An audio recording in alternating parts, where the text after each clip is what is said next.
मुंशी प्रेमचंद द्वारा रचित आत्माराम एक मार्मिक कहानी है जो महादेव नामक एक बुजुर्ग सुनार और उसके पालतू तोते के माध्यम से पारिवारिक स्वार्थ, अकेलेपन और आध्यात्मिक शांति को दर्शाती है। आइए कहानी सुनते हैं। गांव के एक शांत कोने में महादेव नाम का एक ब्राह्मण रहता था। उसका जीवन बहुत साधारण था, बल्कि यूं कहें कि गरीबी में डूबा हुआ था। वह रोज सुबह जल्दी उठता, स्नान करता और फिर गांव-गांव जाकर पूजा पाठ करके कुछ पैसे या अनाज कमा लाता। उसी से उसका और उसकी पत्नी का गुजारा चलता था। उसकी पत्नी गोमती स्वभाव से थोड़ी तेज थी। वह हर समय घर की तंगी को लेकर परेशान रहती और अक्सर महादेव से झगड़ती रहती थी। उसे लगता था कि महादेव बहुत सीधे सादे हैं और दुनिया की समझ नहीं रखते, इसलिए वे कभी ठीक से पैसा नहीं कमा पाते। महादेव का मन इन बातों से दुखी तो होता, लेकिन वह कुछ कहता नहीं था। वह चुपचाप अपनी पूजा पाठ में लगा रहता और यही सोचता कि जो भी है भगवान की इच्छा है। वह बहुत ही संतोषी और धर्म में विश्वास रखने वाला इंसान था।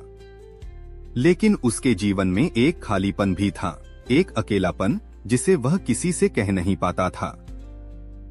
एक दिन की बात है, जब वह पास के गांव से लौट रहा था तो रास्ते में उसे एक पेड़ के नीचे एक छोटा सा तोता दिखाई दिया। वह घायल सा लग रहा था और उड़ नहीं पा रहा था। महादेव का दिल पसीज गया। उसने उसे धीरे से उठाया और अपने घर ले आया। उसने उसकी देखभाल की, उसे दाना पानी दिया और धीरे धीरे वह तोता ठीक हो गया। महादेव ने उस तोते का नाम रखा आत्माराम। अब आत्माराम उसके जीवन का हिस्सा बन गया था। महादेव उससे बात करता, उसे अपने दुख सुख सुनाता और उसे बहुत प्यार करता। धीरे धीरे आत्माराम बोलना भी सीख गया। वो बार बार एक ही वाक्य दोहराता, सत्यम ब्रूयात, प्रियम ब्रूयात। महादेव को ये सुनकर बहुत अच्छा लगता था। उसे लगता था जैसे ये तोता कोई साधारण पक्षी नहीं, बल्कि उसे जीवन का कोई बड़ा संदेश दे रहा है। लेकिन गोमती को ये सब पसंद नहीं था। उसे लगता था कि महादेव अपना सारा समय एक तोते के पीछे बर्बाद कर रहा है। वो अक्सर ताने मारती, अगर इतना ध्यान कमाने में लगाते तो आज घर की हालत कुछ और होती। महादेव उसकी बात सुनकर चुप हो जाता, लेकिन उसके दिल में आत्माराम के लिए प्यार कम नहीं होता। समय बीतता गया और महादेव और आत्माराम का रिश्ता और गहरा होता गया। अब आत्माराम सिर्फ एक तोता नहीं रहा था, वह महादेव का साथी बन गया था। वह जब भी उदास होता, आत्माराम की आवाज सुनकर उसका मन हल्का हो जाता। एक दिन अचानक ऐसा हुआ कि आत्माराम का पिंजरा खुला रह गया और वह उड़ गया। महादेव जब घर लौटा और उसने पिंजरा खाली देखा तो उसका दिल बैठ गया। वह घबरा गया और तुरंत उसे ढूंढने निकल पड़ा। उसने पूरे गांव में खोजा, हर पेड़, हर कोने में देखा, लेकिन आत्माराम कहीं नहीं मिला। उसकी हालत बहुत खराब हो गई। उसे ऐसा लग रहा था जैसे उसने अपना कोई अपना खो दिया हो।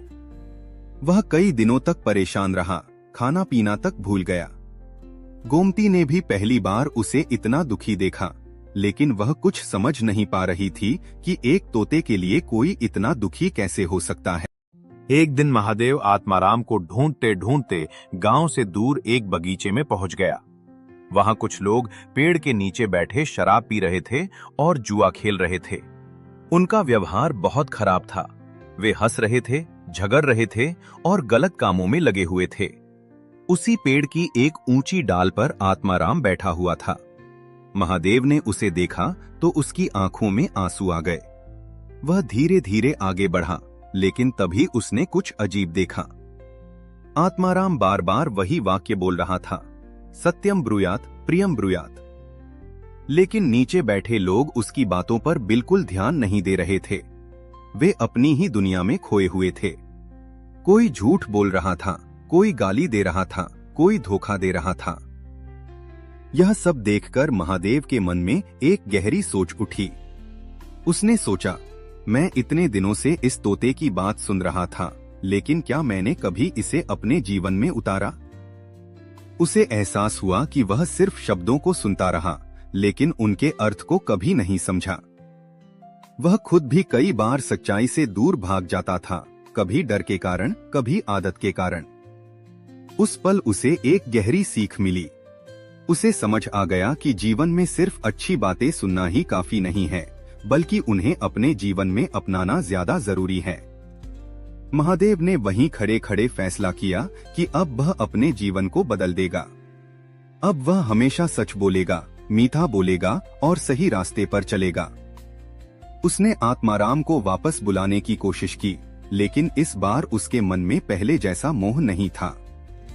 अब उसे समझ आ गया था कि आत्माराम सिर्फ एक तोता नहीं था, बल्कि उसके जीवन का एक शिक्षक था। महादेव धीरे धीरे घर लौट आया। उसके चेहरे पर एक अलग ही शांति थी।